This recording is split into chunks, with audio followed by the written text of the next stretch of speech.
fait des sciences de l'université Mohamed V. J'ai fait mon doctorat d'état sur l'arganier et on a trouvé des résultats extrêmement intéressants. On s'est dit c'est dommage de garder ces résultats dans le tiroir.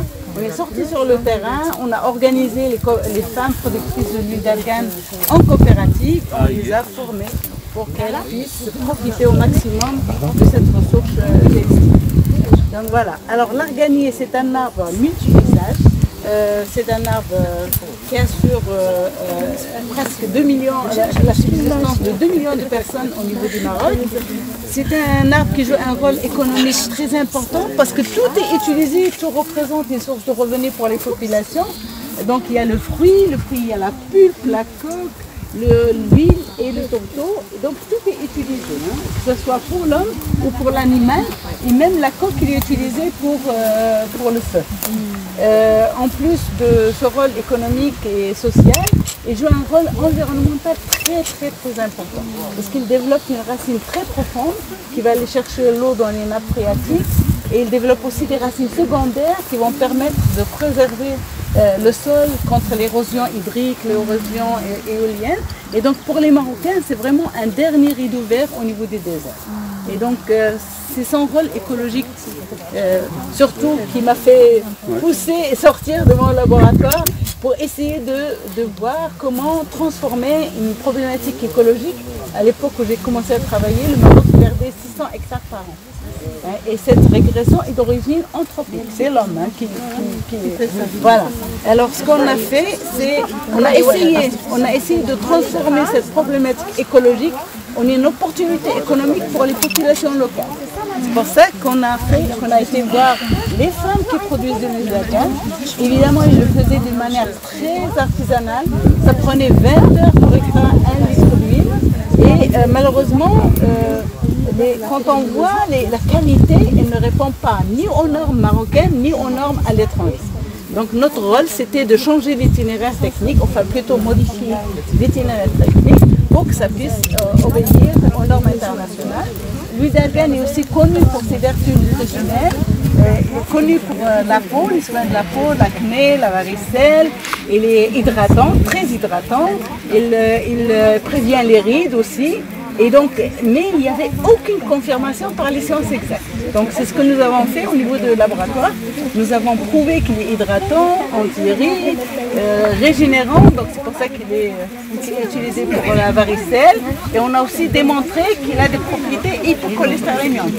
Il baisse le taux de cholestérol et surtout, il baisse le taux de triglycérides. Donc si vous consommez 2 cuillères à soupe par jour, les gens qui ont les triglycérides, en un mois, vous avez une baisse de 17%. Donc c'est très bénéfique, surtout pour les triglycérides. Pour être franche avec vous, pour le cholestérol, c'est moins bien que l'huile d'olive. L'huile d'olive est meilleure, mais l'huile d'argan aussi baisse le taux de cholestérol. Et une propriété aussi très intéressante. معكم رجاء بورحيم رئيسة ديال منظمة الصويرة للنساء، منظمة نساء الصويرة للتنمية الاقتصادية. هي منظمة نشأت في 2019 بالضبط نهار 13/7/2019، وهي مبادرة من واحد المجموعة ديال النساء صويريات اللي ربما كاينين فيهم اللي كاينين مازال في مدينة الصويرة وكاينين فيهم اللي خارج مدينة الصويرة، عندهم غيرة على مدينتهم وبغاو يجيو يديروا تنميه اقتصاديه في المدينه ديالهم، يردوا لها واحد الاعتبار حيت التصويره كانت معروفه يعني على الصعيد الاقتصادي وداكشي الصعيد العالمي، حيت كان فيها واحد لو بوك يعني مرسى كانت كبيره بزاف في افريقيا. اذا هذه المبادره ديالنا جينا نخدموها. شنو فاش الاهداف ديالنا وفاش كنخدموا؟ عندنا بزاف ديال لي بروجي. لي بروجي اللي كاينين عندنا، البروجي اللي حنا في الصدد ديالو دابا وغادي نبداو دابا هو بروجي مشت الايلال، اللي هو واحد البروجي كبير بزاف كيعاون الجمعيات والجمعيات والمقاولات اللي هما اللي كاينين، يعني كيواكبوهم كنساعدوهم نحاولوا نجيبوا لهم المسائل اللي يمكن لها تزيد لهم القدام، يعني التكوين، تدعيم، يمكن نشوفوا دي بارتنير وهذا اللي غادي يجيو يمكن يمولوهم تمويل على الصعيد الوطني ولا الصعيد الدولي، يعني عالميه، كاين منظمات عالميه اللي ان شاء الله حنا بصدد انهم نتفقوا معاهم ونسيو معاهم شراكات. اذا في هذا التوجه هذا بدينا اخترنا انه نبداو بمناسبه اليوم العالمي لشجره اركان اللي هو 10 ماي. طلقنا المسابقه ديالنا بمناسبه هذا اليوم العالمي، و اتجهنا لا فيليير ديال اركان، يعني توسكي اركان. دونك اركان يعني اتصلنا بلي كوبيراتيف ديال اركان ودرنا واحد الدراسه في الميدان باش نشوفوا اشنا هما الاحتياجات ديالهم من ناحيه التسويق، من ناحيه التكوين، من ناحيه الدعم، من ناحيه سميتو. ودرنا غادي نحاولوا نديروا معاهم شراكات، وغادي نطلقوا جوستومون في هذه المناسبه هذه نطلقوا التكوين والدعم. وفكرنا بانه هذا اركان هذا جوستومون هو غادي شويه مع لاصيشخاس وشويه مع الراعي اللي كيضروا بزاف، انه خصنا نعاودوا نجددوا الغابات ديال الاركان.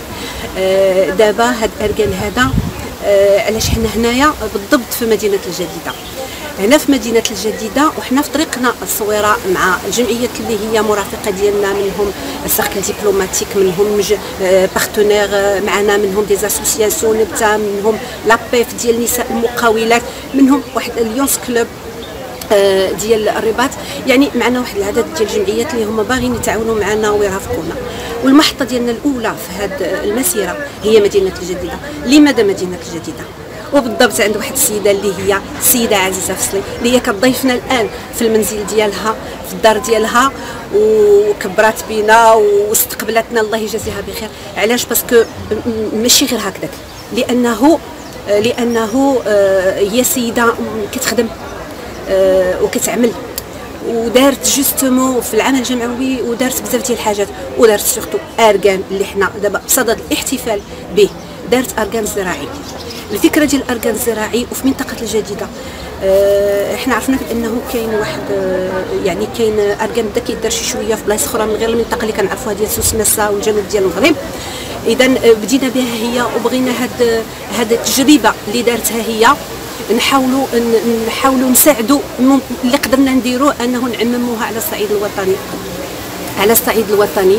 دونك فوالا، يعني حنا كنهنيوها على هذه المبادره ديالها اللي دارت.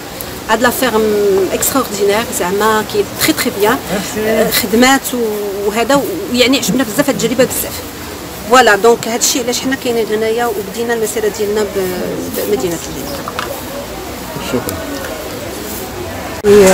في مركز تكوين ومواكبه المقاولين خلقنا واحد الفرع ديال المهن الخضراء اللي كنشتغلوا عليه اليوم، اللي الشرف باش نحضر التكريم ديال مؤسسه نساء سوريات، لاني كنشتغل على اركان.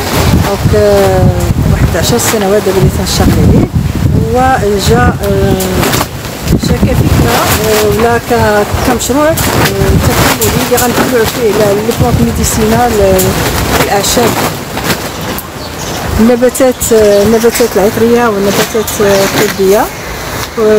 هو مشروع اللي غادي يكون مهم ومهم بزاف، اللي غادي يمكن المراه القويه باش تحظى بواحد الخبره، لان حنا غندخلوا في شراكات مع ناس اللي كيشتغلوا على اركان، وغيشتغلوا على حوايج اخرين اللي كيف قلت هذيك النباتات العطريه والنباتات الطبيه اللي غادي يكتسبوا منه تكوين، غادي يكتسبوا خبره كذلك. وحنا الهدف من هذا الشيء هو هاد البادره تعمم عندنا في جديده. حنا بديناها كمشروع، وكنشتغلت عليها كرئيسه سابقه ديال جمعيه نساء بينهن، واللي كنا ارتكزنا على تجربه سابقه اللي كانت دارت في رواحله مع مدام نجوى مندير. وهذا المشروع حنا مستمرين فيه ولكن بشكل علمي، بشكل عاوتاني دقيق جدا، لان درنا مشتل اللي تابع المركز ديال التكوين ومواكبه المقاولين، اللي هو واحد مشتل تجريبي وعلمي اللي غادي نشتغلوا على اركان بطريقه اخرى، وكيف قلت غندخلوا معها نباتات اخرى اللي غتقدر تكون مديره للدخل للنساء ولا اي واحد بغى يدير هذا المشروع على المدى القصير. وحنا الهدف من هذا الشيء كله هو الاحتفاظ بشجرة الأركان اللي عندها مميزات اللي كلشي الناس يتعرفوها، لا كتستعمل في المواد الغذائية ولا المواد الجميلية ولا. دونك شكرا عاوتاني للمؤسسة ديال النساء الصويرة على هذا التكريم.